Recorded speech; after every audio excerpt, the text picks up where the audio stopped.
go ahead and dive in. So these are our summer nights. We're back to 7 o'clock. Well, never were 7 o'clock. We're back on Wednesdays, but now it's 7 o'clock. Anyone appreciate that more than Sunday? A little bit. I know that I do. Oh, yeah, we can do that again. It is Wednesday, my dudes. Okay. Dive in. Okay, so, yeah, beach camp was probably my favorite week of my summer and probably one of my favorite weeks of the year. Who else had like a life-changing, incredible week at beach camp, right? I mean, it's just the best. And then I know, though, it's been, 10-ish days, something like that? Or more than that, like 12-ish days. Or I can't do math. I went to Powell High School. So there were days that passed since we came back from camp. And getting home is always weird, you know? It's always weird once you get back. And like everyone's kind of just asking this question like, hey, that was awesome week. Now what, right? That's even what even as an adult now, I kind of just have this like anticlimactic, like, once you get past all the sleep deprivation, sleep for 40 hours, and you're like, okay, now what is life, right? And so maybe you've gotten off track since camp, or maybe you have just been kind of riding that high and you've been doing very well since then. You're thriving, you love Jesus, but all of us at the end of the day, I think we still are like needing some direction, right? We're needing a little bit of help, and so that's why for these summer nights we're doing just a handful of nights on a study of some of the themes that are in the book of Proverbs. So that's why we're doing Proverbs, is because when it comes to following Jesus, we've got to be able to have some direction after we get off the mountaintop high and kind of into the normalcy of life, or even some valleys in life. We've got to have some pathways here. So as much as we may want to have like life is like a never-ending musical worship service, right, and just sing to Jesus all the time, we all know that's not reality. We all know that we can't just stay singing in a worship concert frame of mind for like the rest of our lives here. There's actually something better, though. We don't just merely worship through singing, by the way. What I'm hoping through this Proverbs series is that we're going to be able to see like there is ongoing, lifelong worship service that we can do, and it's way more than just a song. So as we're doing the book of Proverbs, I like to see Proverbs, honestly, as what I call practical worship. Because a lot of times we put worship into a box of like maybe singing and then like maybe just church services, generally my little like 15-minute quiet time with the Lord. But worship is far more than that. And these are practical ways of worshiping God as we go about the everyday stuff of life. And so as we're going through Proverbs this first night, we're going to talk about friendship, actually. So there's a lot of different themes that Proverbs hits on. Solomon is writing this to his son, and he's trying to give him wisdom of what it looks like when God invades every space of your life. Okay, so that's kind of like the theme of Proverbs. And you guys ever seen, who's seen some of the Proverbs? It's kind of like Chinese fortune cookies, right? It's just like one, like, it's like, oh, that's a wise thing. But then it's like, it goes from like, here's how to like run your finances at home. And then like, here's what to do like when an enemy tries to murder you, right? So it's just like one, like they're all great, but it's like, oh, wow. So it's not exactly like if we were going to go through 1 Peter right now, like line for line stuff. There's a lot of Proverbs throughout, because that's kind of how life is, right? You learn a lot of lessons, just boom, boom, boom, boom, boom, just all throughout here. And so hopefully some of these things, as we dive into a lot of different parts of Proverbs here on the themes of relationship and friendship, we can hopefully get some good pathways here of what God has to say on that thing. But guys, when we talk about friendship, okay, let's get this straight out of the gate. We suck at friendships. We just suck. Okay, we suck at this. Like, by show of hands, who's ever lost a friend before that you thought was like ride or die to the end, right? Virtually all of us. Who's ever struggled with just trying to find somebody, like some group of people to belong to, right? You're just trying to find a place to call home. Who's ever been betrayed by someone you trust? You were actively betrayed, they didn't just fizzle out. Like they tried to stab you in the back, literally, right? Who of you have ever confessed that you yourself have been the bad friend? Is anyone honest there? Okay, only a few of us there. It's always we getting stabbed in the back. It's never that we ourselves just stab someone else. Oh, and by the way, it gets better. So this thing called adulting, it gets a lot worse. Like you guys think that 0 through 18 is kind of like this tutorial that's nothing like the real video game. And so like once you get old enough, you realize that, oh, that was hard enough. But then it gets even worse, and here's why. Because I'm going to tell you this, average is you're going to stay connected. Like your lifelong friends right now that you have in high school, maybe 2 or 3 of those on average you'll have an ongoing friendship with outside of high school. Like maybe 2 or 3. And you know, and sometimes that's like pushing it, right? Like I'll be honest, I was telling my wife the other day with almost a tear in my eye, there's one guy that I still somewhat talk to from high school, and I see him once every 6 months, right? Like sometimes it's just sad. And so it gets hard. And adults, I'm just going to tell you, a future difficulty that you're probably going to have is once you get into adulting and you get busy with life, you're just like, making friends becomes really hard. Right? It becomes really hard really quickly, and often people will say as adults it's that they don't have enough time. They'll say, oh, well, it's just really hard to make friends. I don't have enough time to do that, which it's true. But here's the thing, guys. We're going to look at Proverbs. We're going to see that deep friendships don't merely take time. People say friendship takes time because what they really are actually saying is that friendship requires intimacy. And we suck at friendships, and so we're really, really slow at intimacy. We're really slow at actually getting to know one another and really loving the real us. And so what naturally happens very slowly as kids is you got all the time in the world, right? So over long years, you start to grow some friendships because intimacy happened very slowly. The thing is, we're too scared to actually put ourselves out there and to be known. And so that's why we never have enough time to build friends once we even get older.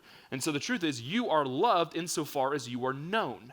You are loved insofar as you are known, and so when we go into adulthood, we really suck at this thing, but the same root problem is there even when we're kids.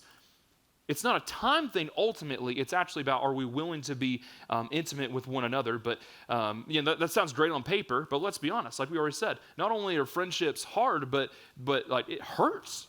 Right? We've just testified that it's tough and it hurts and this ideal beauty that we all kind of long for, we feel like there's deep friendships out there somewhere. It's really hard for us to get there, right? So we've got to start with this. We've got to start with the problem. Sin fractures relationships. Sin fractures relationships. This is where we have to start at, okay? Because in the beginning, many of you would know this story. God created all things good. He created Adam good. But if you remember, very quickly on, there was one thing, even before sin entered the world, where he said there was something that was not good about Adam. What was it? It was not good for him to be alone. It wasn't good for him to be alone. And so God needed Adam to have that companionship. Even in his perfect state, Adam still lacked. He still needed companionship. And so God ups from, the constant thing after every single day. He created everything that was, and it was good, right? Once he creates all of it and creates Adam and Eve, so companionship, he ups the ante and says, it's very good. It's very good. But we know sin ruins that very quickly. But did you notice that as soon as they ate of the tree, God comes and pursues them and says, like, Adam, where are you? What God was not asking because he doesn't know. He's trying to genuinely pursue Adam in the moment. You notice God goes to Adam. He says this, did you eat of that tree I told you not to eat from? You ever notice the detail of what Adam's response is? It's comical. He literally says, that woman that you gave me, immediately just throws Eve under the bus. When God straight up asked him, man to man, or God to man, I guess, did you eat of that tree? And immediately sin, notice, the sin that Adam and Eve partook of didn't just divide them from God. Immediately there's hostility between one another. Adam immediately throws shade on his own wife and even kind of blames God. He says, that woman whom you gave me, God. He's throwing blame on everyone but himself. So sin fractures relationship. And so in order to get friendship right, we have to see where we went wrong. And guys, that sin fractures relationship may be basic to you, but you got to understand, if you can't see the cause of what went awry, then we're not really probably going to get to much solution. So if sin is the origin and the ongoing cause of broken relationships, let's try to dive into those root issues of those sin problems that end up dividing us. Let's expose them. Let's throw it into the light so that there can actually be some healing to take place so that we can get deeper roots in the deep friendships that God is calling us to have.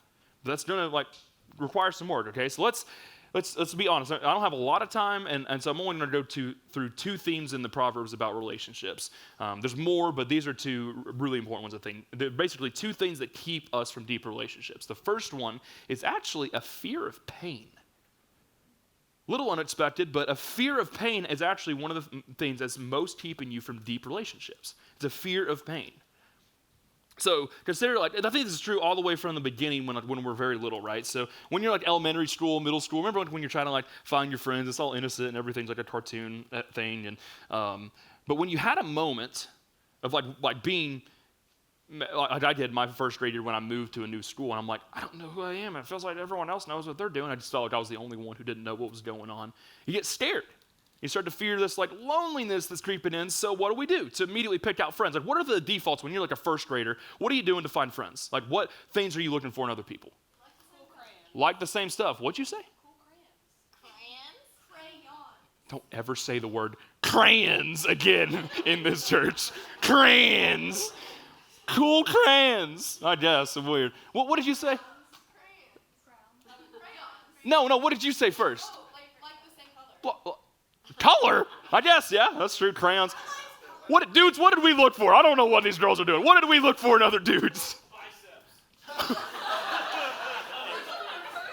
That's why I had no friends. So like, I mean, for me, simple, like one thing straight off the bat, what divides 50% of the room from not being your friend in first grade? Gender, right? Immediately, like dudes go to dudes, girls go to girls typically because like I was told, from an early age that all girls have syphilis. I mean, cooties, like whatever. And so, but hey, think about it for a second. When we said the other gender has cooties, what did we mean? What does that even mean? You grow up syphilis. And so that's totally a joke. Relax. I hate that that's on the internet, but here we go. But once you split it down 50-50, then you look at dudes, you're like, okay, who's someone that's like me, right? You try to find someone that has similar hobbies to you. You try to have people that have similar interests, or maybe even a similar personality type, right? So I was always the goody-goody two-shoe, so as soon as the dude is trying to catch the school on fire day one, I'm not their friend, right? So there's a personality thing, so I'm going to align myself with people that are like me. So guys, listen, even from an early age, we pick friends from convenience, right? And that's not necessarily bad, but consider that. That's kind of what starts. We pick friends from convenience, and if convenience becomes the driving force of relationships, pain is the opposite of that. So pain is only a deterrent. If convenience is the pursuit that you're going after for in your friends, then any form of pain, any sign of upcoming pain is a deterrent and you'll go away, right? Not necessarily that all of that's wise, like the dude trying to catch the school on fire, probably shouldn't be his bestie, right? But there's the thing is that as soon as things get difficult, things get weird, you kind of isolate yourself from these people, right? And you just pick up some new friends. Or maybe you ever had friends and maybe you were the victim of this, maybe you were the doer of it. You ever had some friends and then you realize you had a better group that all of a sudden would allow you to come in and then you pick that group instead, right? That happens. But a biblical deep view of friendship hates this very brittle, shallow view that we have of friendship that's built on really convenience and running away from pain at whatever cost. So Solomon, writing to his son in the book of Proverbs, says this in Proverbs 17:17. A friend loves at all times, and a brother is born for adversity. A friend is someone who loves at all times, and a brother is born for adversity. So when I'm saying this really controversial point and kind of unexpected that your fear of pain is keeping you from deep friendships, this is what I'm talking about here. A brother is born for adversity. And so maybe the things that are keeping us from actually knowing deep relationships with other people is we're so scared of being hurt in any way, inconvenienced, uncomfortable, that we're going to avoid that at all costs, even if it means that we have shallow friendships for the rest of our lives. So God's design for friendship isn't merely for us to have the good times, and trust me, there's absolutely a lot of good times that need to be had in friendships, but friendship was also designed for the fight. Friendship's designed for the fight. Can I give examples? Examples in my own life, okay? In middle school, my family was utterly falling apart. And I was so scared because also we had maybe you've experienced this pressure there's a good public perception of your family. It's you're really scared to let anyone in on that struggle. But I had some friends in middle school that would stay up with me on Xbox and they would walk with me through those things. And here's the cool part. They didn't have all the answers, but they were there. They were born for adversity. In high school, a Christian friend of mine got caught up in a really bad sexually active relationship with his girlfriend. And it was very vocal in public. And a lot of people looked up to him. A lot of people trusted him.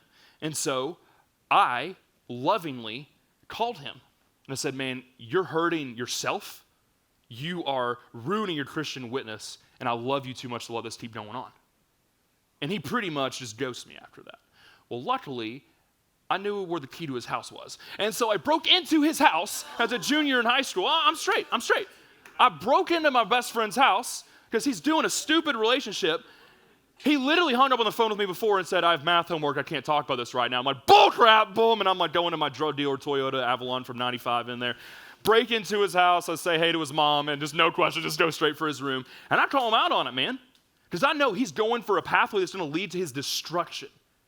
And I love him enough even to risk our friendship in that moment, combat him, and call him to repent. And luckily, through time, he actually did. Praise God. And that relationship did end up literally destroying his life. It hurt him along the way, but man, it could have utterly destroyed him if there wasn't a friend there to be willing to go after him.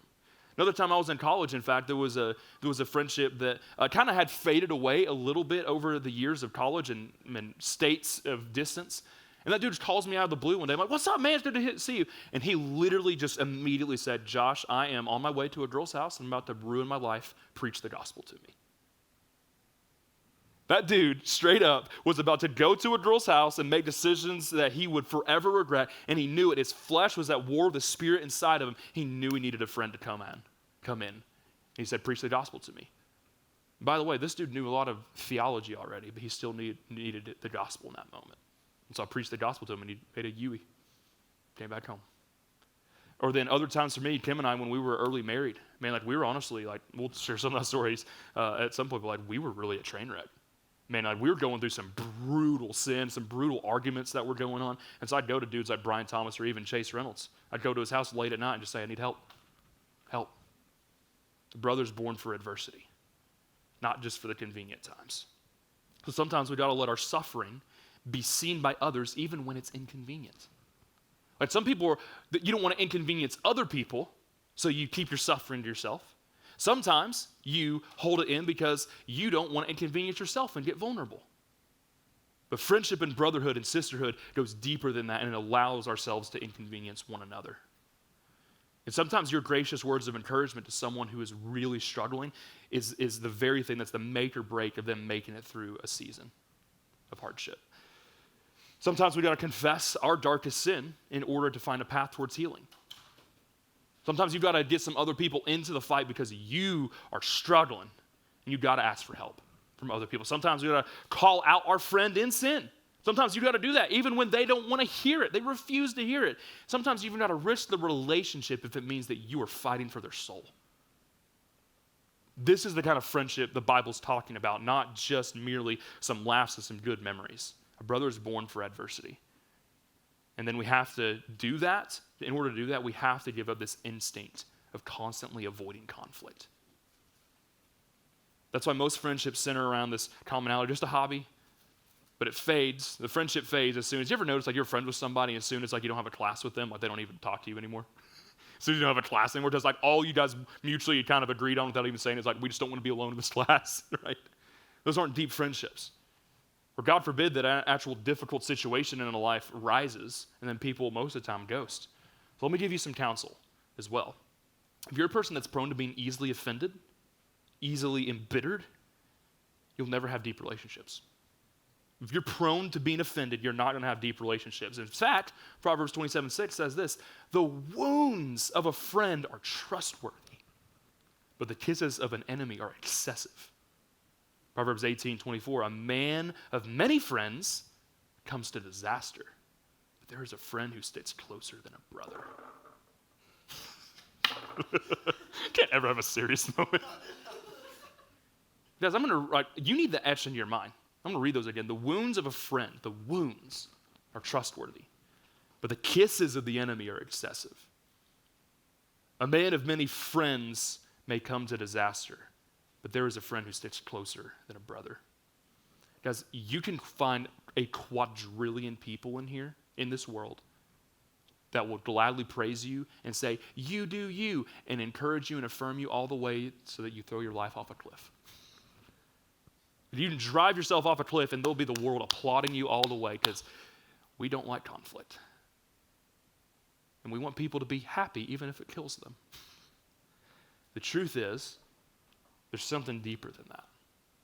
And if you're easily offended, if you're not prone to conflict, you're actually withholding yourself from a great joy that God has designed for us to have. So my question, guys, like who actively shares truth with you even when it's awkward for them and awkward for you? Who's willing to share things with you that everyone else is too cowardly to do? Most of us would say we have friends, but do you have friends that have like suffered alongside of you? Do you have friends who have suffered alongside of you? Do you have friends who have loved you enough to wound you, as that scripture says? And we're not talking about abusing people. We're talking about wounding as like a surgeon cuts you in order to heal you. Do you have friends that are willing to cut you if it means you're healing, even if you don't want the surgery? Your fear of pain is keeping you from the adventure of like godly, beautiful relationships that you were designed for. And so guys, friendship requires courage. Friendship requires that you have courage. It's scary to love others deeply and to be loved deeply. Has anyone been that kind of friend for you? You might say, like, nope, no one's ever done that for me. Well, maybe it's because you started with the second part of deep relationships, and that's pride. Because I know some of you are like, I wish I had someone who would be deep with me. Well, it's probably pride that's keeping you from that. Pride is an obsession with yourself. Whether that's I'm the king of the universe or the queen of the universe, or it's I'm the scum of the earth, the problem's still I. If you're self-obsessed, whether that's for your own praise, or are you the one dominating 90% of every conversation that you're in? Is it always a powwow of like self-therapy for yourself every time you're in a deep conversation with somebody? That's taxing. It's going to exhaust the other person. But do you mutually know one another? So it's either I'm the best and I'm awesome, I'm going to give you all the advice, or it's I'm the worst and no, there's got to be a dance, and it's got to be pride is happening when we get our eyes off of ourselves onto God and what he's done in the gospel and onto other people that Jesus loves. That's where we get away from pride. And because you have an inflated view of yourself, though, in pride, you will only hang out with people who believe that fake version of you that you've propped up. If you think that you're over here and you're up there and you're that awesome, you're only going to find friends that affirm that version of you, right? You're only going to have friends like that. The person in love with a fake version of themselves will never let the real them be known. That's like on planet Earth. They want people to love and affirm that person up there. Tim Keller has one of the best, funniest, and truest, and like stinging quotes on relationships I've ever heard. He says, everyone says that they want community and they want friendship, but when that means accountability and commitment, people run the other way. People want and say that they want community and they want friendship, but when that means accountability and commitment, they'll run the other way. And it's because pride isolates you. Pride isolates you. That's a biblical idea. Proverbs 18:1 says, whoever isolates himself seeks his own desire, and he rebels against all wise counsel. So isolation is rooted in your pride. Isolation is rooted in your pride that says, I don't need anybody else. I'm going to pursue my own desires. Because the reason people isolate themselves is because they're too scared that anyone's actually going to call their bluff. Your pride will isolate you, and he'll rebel against any wise word. Plus, everyone says, like the idea of like, oh man, no one will be my friend and stuff. And there's complications and like different reasons of why that could be. But guys, can I just encourage everyone in the room, if you maybe feel lonely, or maybe you don't, maybe you have a decent amount of friends, stop waiting for someone to be your friend and go out and make friends. Because here's the thing, everyone in school, all the way from elementary school to high school, I mean, even in like professional life, everyone's just like, oh, poor me, no one will be my friend. But no one's going out and making friends. No one's going to the lunch table to pursue the other. We're all sitting here expecting someone else to start it. Guys, like, you could be leaders, and we're the loneliest generation in the world. So just go pursue other people. Put yourself out there. So here's what friendship is. Proverbs 27:17 says, iron sharpens iron, and one man sharpens another. Iron sharpens iron, so one man sharpens another. And in order to have deep friendships, we need to allow ourselves to be real enough and to be exposed so that the real you can actually be challenged. And it ain't pretty. That sounds like a cute coffee mug verse, like, iron sharpens iron. You ever seen a blacksmith? There's sparks flying, man. There's sparks flying. It's heat. It's hot. It ain't comfortable. There's some chipping away. It's loud. It's like when you put that illustration into like friendships, we're talking about it's not always going to be easy. It's not always going to be comfortable. It ain't pretty. Sparks are going to fly. You're going to have disagreements. Sometimes there'll be some accidental friendly fire along the way. And that's why, like, again, if you're easily offended, you'll never have deep friendships. Because for every 10 times they call you out on a good, true thing, and maybe one time they go too far, and you say that one time, oh, not worthy of my trust. No. Sparks are going to fly. Iron sharpens iron. Don't let it be an excuse just as you're going to get hurt. Don't let it be an excuse. Have this mindset. Without deep friendships, I will not make it. You've got to have that mind. Like, you've got to be so serious about this and say, I literally will not make it if I don't have deep brothers or deep sisters involved in my life. I'm not going to make it. That's how serious this has got to be. It's not just like an optional, extra credit assignment for following Jesus. It's essential to who you are as a human being. God is so serious about your deep need for friendship. And guys, see this. In the gospel, which we talked about so much at Beach Camp, Jesus did not merely save your eternity in the future. Jesus also is saving your relationships right here and right now.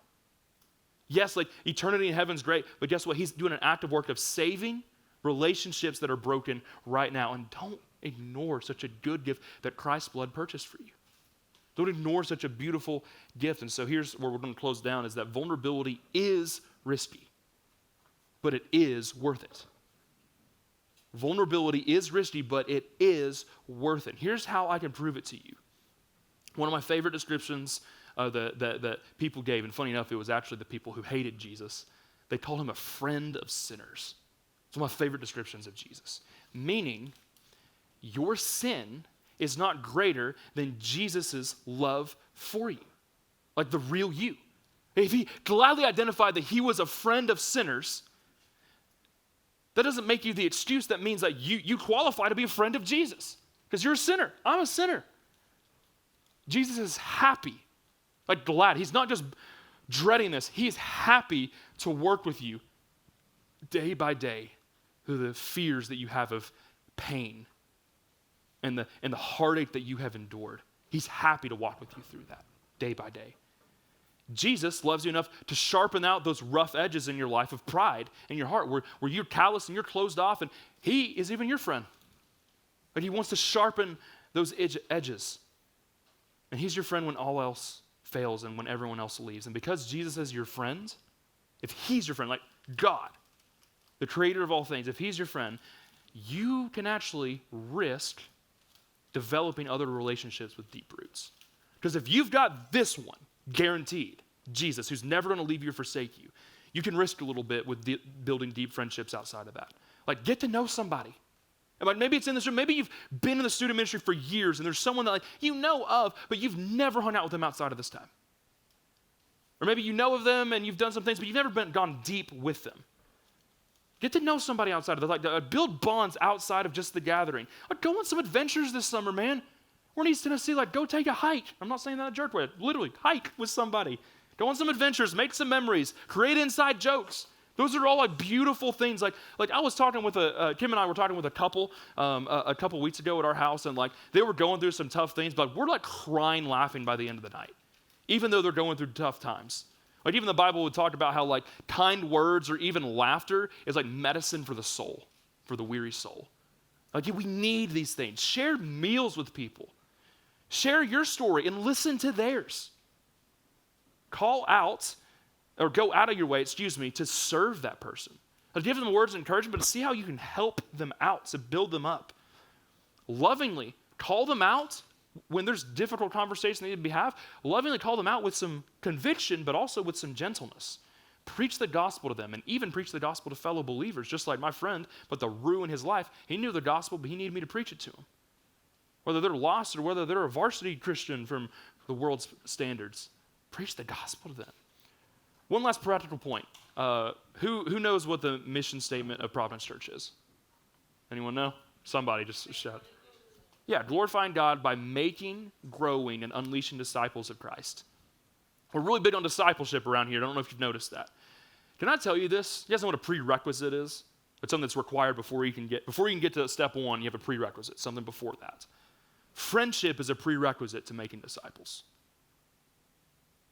And I'm guilty of this, man. I'm immediately just like, boom, let's go through Romans like immediately without knowing the person, right? Friendship is a prerequisite to you making disciples. Nobody goes here to the gathering for pizza. I'm just going to be straight with you. I actually know one story. Like Gannon literally came to know Jesus and all that stuff for pizza, but came for the pizza, stayed for the people, right? But for the most part, people don't, at minimum, maybe a few people will come for the food. But here's what I guarantee you. Most people will come and everyone stays for one basic, simple reason. Community, people, friends. That's why you stay for the most part here. Like some of you, I guarantee, were like, I don't want to go tonight. And you're like, but then this person over here, and I want to see them, right? No one's coming to hear me preach. No one's coming like for food. It's people. Guys, I'm not trying to make you sound awesome here, but I want you to understand something weighty. You are the reason that people come here. You are the reason that other people are coming here. Your friendship's the reason. And feeling alone is what actually keeps people from coming and keeping people from growing. If someone feels alone, someone feels unseen, unheard, undesired, well, then they're going to isolate. They're going to never come back. They're going to show up but never really grow. Be that person's friend and watch as your friendship with that person illustrates for them what Jesus' friendship looks like for us and for them. We can tell them all day about God's love for them, but like, why don't we actually like be an illustration of that? So, you know how like Jesus would like heal people and like give sight to the blind? He was doing that in order to show them a picture of spiritual blindness and how Jesus could make them see. Someone who was spiritually lame and couldn't walk, Jesus would heal them in order to show, here's what I can do to allow you to finally walk in relationship with me. Jesus' miracles, yes, showed that he's God, showed that he's loving, but they were also pictures of his love for them. In the same way, your pursuit of friendship with other people is the same exact thing. You need to show them what Jesus, the friend of sinners, looks like to other people. So friendship isn't easy, but it's worth it. And it's worth it because Jesus is worth it. So we're going to have some of those like simple lessons like that throughout this little summer nights thing through Proverbs. And so we're going to sing a song in a moment. And then after that, guys, we're going to have like a fun picnic outside. If the storm doesn't happen, guess what? I feel like our culture of people, like it could be like a tsunami out there. We're like, we're going to eat fried chicken outside anyway. So I love you guys, by the way. I really do. But for now, I want you to pray, and I want you to pray that God wouldn't allow these truths to merely just be forgotten in you, but that this summer would be a radical focused season of growing and fostering friendship for the sake of God's glory. So let me pray for you, and then we'll sing a song, and then we're going to eat some fried chicken.